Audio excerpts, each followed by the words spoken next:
RNC Chairman Ronna McDaniel sat down for an exclusive interview with the Daily Caller this week to discuss the three-year anniversary of Donald Trump announcing his candidacy for president and GOP hopes for the 2018 midterms. Watch. Exactly 3 years ago, June 16, 2015, Donald Trump announced that he was running for president after a short ride down the New York Trump Tower escalator.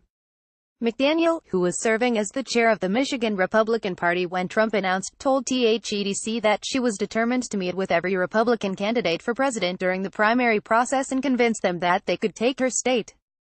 Trump, she claims, is the only one who was adamant about winning the state and creating a new coalition of Republican voters. When Donald Trump came to our state and I sat with him, there were two things that I noticed that were different about him from every other candidate. 1. He recognized the wisdom from the people on the ground. And 2. He was determined to defy odds and do things differently, McDaniel said. So we showed up in Michigan over and over again. He had a message that resonated, and that was why we won Michigan for the first time since 1988 with President Trump. Tapped McDaniel to run for RNC chair after the election, and 3 years later McDaniel is working on keeping a Republican majority in the House and Senate during the 2018 midterm elections. Historically, parties that control the executive branch don't perform well in midterm elections, but McDaniel is determined to reverse that trend. A year and a half into this presidency, when you look at record unemployment, when you look at jobs coming to this country, right now we have more job openings in this country than we have people available to fill them. This is a great time for America. We have to protect this comeback, she explained. Our job at the RNC is to create that urgency in our voters, get them to turn out to vote, and make sure we can win in the midterms, and we are doing that across the country, and I feel really good about the position we're in a few months out, she added.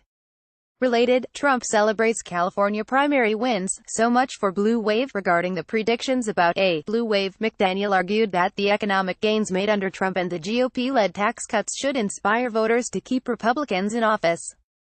Related, everyone talking about a blue wave in November should see these latest poll numbers for Democrats. Media and Democrats have embraced this theory of the blue wave, and they're conveniently neglecting what's happening across this country. This economic wave that's lifting up so many families who have more money to pay for gas, who have more money to pay for their kids' education. McDaniel argued, I think that blue wave is gonna be a ripple, and we're gonna make sure that we keep those majorities, but it can't come through complacency. The RNC is instituting one major plan today on the third anniversary of Trump's campaign announcement, a national day of action. State teams will host 225 simultaneous trainings for volunteers before heading out to door knock, and the RNC hopes to activate an additional 2,000 top-tier volunteers on just Saturday alone. Follow Amber on Twitter.